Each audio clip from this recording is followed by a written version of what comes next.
En 2006, Vitry se lance dans la rénovation du quartier Balzac.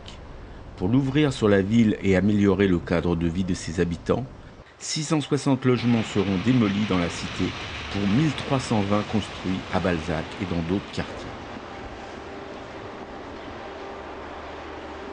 Les nouvelles constructions sont désormais bien visibles, mais des travaux importants sont conduits sous terre afin de moderniser les réseaux de chauffage urbain et de la collecte des eaux usagées.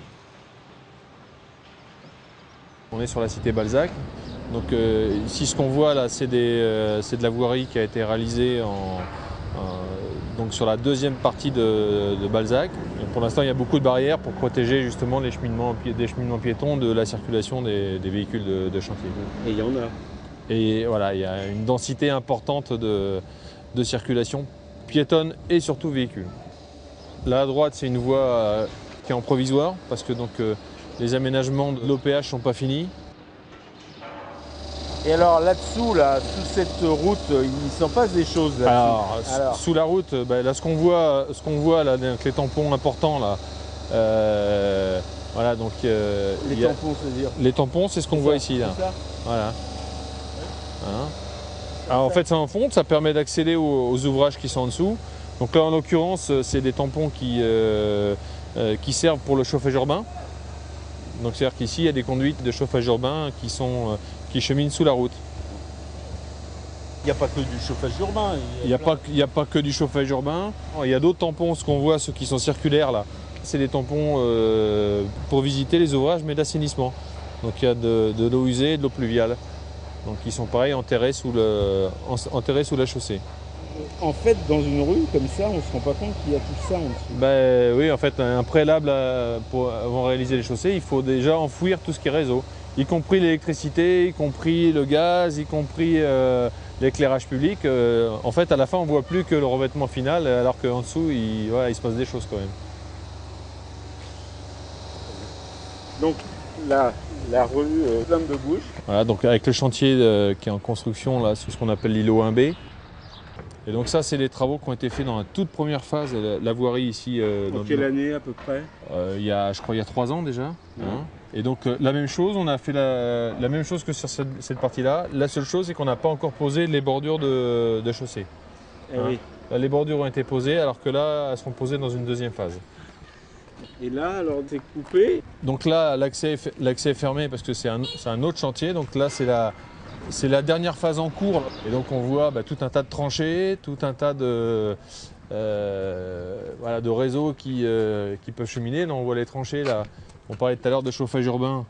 Voilà, ce qu'on voit ici, les canalisations noires, là, c'est du chauffage urbain basse pression.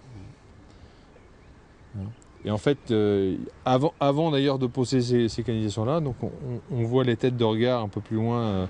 Donc là, ce qu'on voit sortir, le tampon fonte circulaire, c'est ce qu'on a vu tout à l'heure. Donc en fait, quand c'est fini, on ne voit plus que la partie circulaire.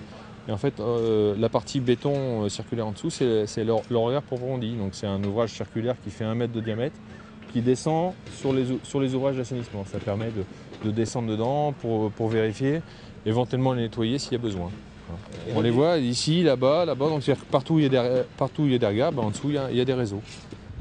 C'est vrai que quand on passe sur une chaussée, on voit finalement qu'un cercle noir sur un tapis d'enrobé qui est déjà noir. Donc c'est vrai que c'est pas forcément très très visible.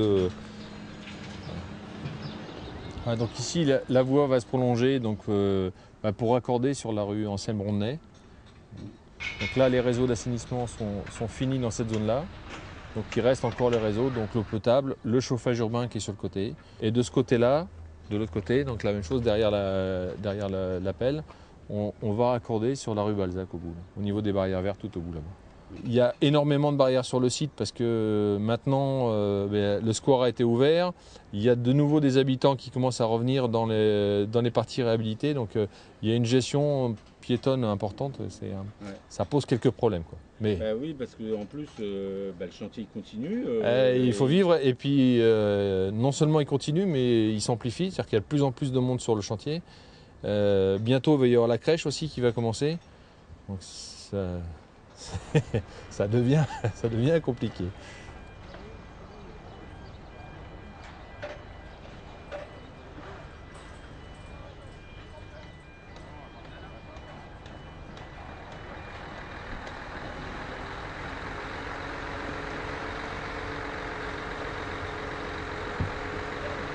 En fait, ici, on a des canalisations en acier, donc qui sont pré-isolées. On peut le voir ici. Voilà. Donc, canalisation en acier avec un isolant en fait qui évite d'avoir trop de déperdition thermique, d'avoir trop de pertes, puisqu'en fait on a de l'eau qui arrive en fait près de la gare des Ardoines en eau chaude, donc qui circule à 105 degrés et qui retourne à son point de production à 75 degrés. Donc pour éviter d'avoir trop de perte de température, on met cette couche d'isolant. Voilà. Donc on va aller voir donc ces canalisations. C'est des économies d'énergie finalement. Ça permet de faire des économies d'énergie en mettant cet isolant, oui tout à fait. Voilà, donc on va aller voir. Donc ces canalisations, elles sont enterrées.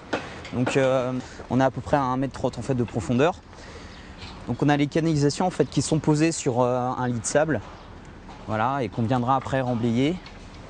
Donc de canalisation tout simplement parce qu'on va faire circuler l'eau dans un sens. Et puis elle va être retournée avec l'eau de tuyauterie. Voilà. Donc là, c'est l'eau quoi? L'eau chaude? C'est de l'eau chaude. C'est de l'eau chaude. Ces canalisations vont servir à quoi? Vont permettre en fait d'alimenter les bâtiments qu'on peut voir tout autour de nous. Donc surtout celui-ci en fait qui est un bâtiment qui est en cours de réhabilitation et qui va permettre en fait aux usagers, aux locataires d'avoir à la fois du chauffage et de l'eau chaude sanitaire.